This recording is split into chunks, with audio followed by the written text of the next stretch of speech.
दोस्तों, महाभारत काल के कई ऐसे रहस्य हैं जिन्हें बहुत कम लोग जानते हैं। इन्हीं रहस्यों में से एक है जब द्रौपदी अपने पति भीम को मारना चाहती थी।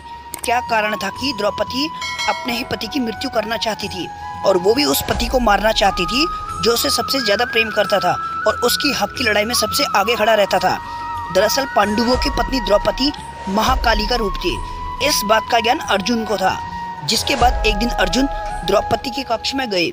आपको बता दें कि द्रौपदी के 5 पति होने के कारण सभी पांडवों ने यह तय किया कि उनमें से जब भी एक पांडव द्रौपदी के कक्ष में जाएगा तब वह अपनी खड़ाऊ कक्ष के बाहर उतार देगा, ताकि अन्य पांडवों को यह ज्ञात हो सके कि कक्ष के अंदर पहले से कोई मौजूद है। लेकिन इस दौरान अर्जुन की बाहर रखी खड़ाऊ भीम ने नहीं देखी और वह कक्ष के अंदर झट से प्रवेश कर गया। अब जैसे ही भीम कक्ष के अंदर गया, वैसे ही उसने देखा कि वहाँ अर्जुन द्रौपदी के पाँव दबा रहा है। ये दृश्य देख भीम आंख बबूला हो गया और उसने अपने गदे से अर्जुन पर प्रहार कर दिया।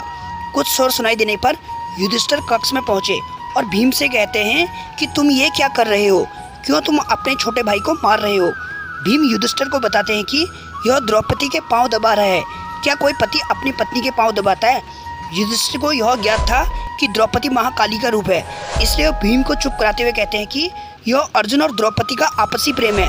इतना सुनने के बाद भीम महल से दूर चले जाते हैं और क्रोधित होकर कहते हैं कि अब वह महल में कभी वापस नहीं आएंगे। सुबह से चलते चलते भीम को रात हो जाती है। ऐसे में भीम एक पेड़ के नीचे आराम करते हैं। अब भीम विश्राम कर ही रहे होते हैं कि तभी रात के 12 बजे वहाँ एक व्यक्ति आता है और घास के मैदान पर पानी देने लगता है। उस व्यक्ति द्वारा ऐसा करने पर भीम की नींद खुल जाती है और भीम वहीं पेड़ पर बैठे बैठे ये नज़ारा देख रहा होता है। थोड़ी देर बाद वहाँ एक सभा लगने लगती है। इस सभा में भगवान शिव, ब्रह्मा जी, इंद्रदेव समेत कई देवता शामिल होते हैं। इस सभा को संबोधित भगवान श्री कृष्ण कर रहे होते हैं। तभी भीम देखते हैं कि सभा में द्रौपदी आती है, जिसका मुंह खून से सना होता है और साथ ही उसके हाथ में खप्पर और दूसरे हाथ में कटार होती है। द्रौपदी को बिना अपने पतियों के साथ अकेले देख भीम और आंख बबूला हो जाता है, लेकिन वो वहीं रहकर ये सब दृश्य ही देख रहा होता है।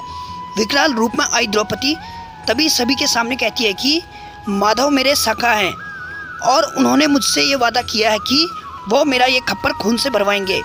जिसके बाद द्रौपदी कहती है कि मैं चाहती हूँ कि मेरा ये आधा खप्पर भीम के रक्त से भरे और आधा कुरुवंश के रक्त से। ये सुनने के बाद भीम को द्रौपदी का असल सच ज्ञात हो जाता है। उसे पता लग जाता है कि द्रौपदी कोई और नहीं बल्कि माँ काली का रूप है।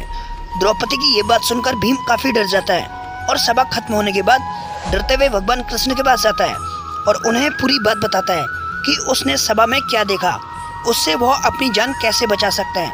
इसका समाधान भगवान कृष्ण से मांगता है। इस पर कृष्ण भीम को बताते हैं कि द्रौपदी महाकाली का रूप है, उनका ये जन्म केवल खप्पर भरने के लिए ही हुआ है। जिसके बाद घबराकर भीम कहते हैं कि मगर द्रौपदी तो अपना आधा खप्पर मेरे रक्त से भरना चाहती है। जिसके बाद श्री कृष्ण भीम को इसका समाधान बताते हुए कहते हैं कि हे भीम, तुम चुपचाप अपने कक्ष में जाओ और भोजन मत करना, चाहे जो भी हो जाए। जब तक द्रौपदी भोजन के लिए तुम्हें ना मनाने आए तब तक तुम भोजन ग्रहण मत करना। श्री कृष्ण के ऐसा कहने पर भीम ने बिल्कुल वैसे ही किया। जिसके बाद भीम को मनाने के लिए सभी पांडु पुत्र आते हैं और उसे खाना खाने को कहते हैं, लेकिन भीम नहीं उठते। जब काफ़ी देर तक भीम नहीं उठते तो द्रौपदी भीम को भोजन करने के लिए कहती है। जिस पर भीम द्रौपदी से कहते हैं कि वह केवल एक शर्त पर भोजन करेंगे, यदि द्रौपदी उनका मनचाहा वरदान उन्हें दे दे तो। भीम द्वारा ऐसे कहने पर द्रौपदी राजी हो जाती है। जिसके बाद भीम द्रौपदी से वरदान मांगते हैं कि हे द्रौपदी, पांडु की 5 संतानों को बख्श दो। इस पर द्रौपदी कहती है तथास्तु। इस प्रकार भीम की जान बच जाती है। कथा कैसी लगी कमेंट में जरूर बताना और ऐसे ही एक्सक्लूसिव वीडियो देखने के लिए चैनल को सब्सक्राइब करके बेल आइकॉन हिट कर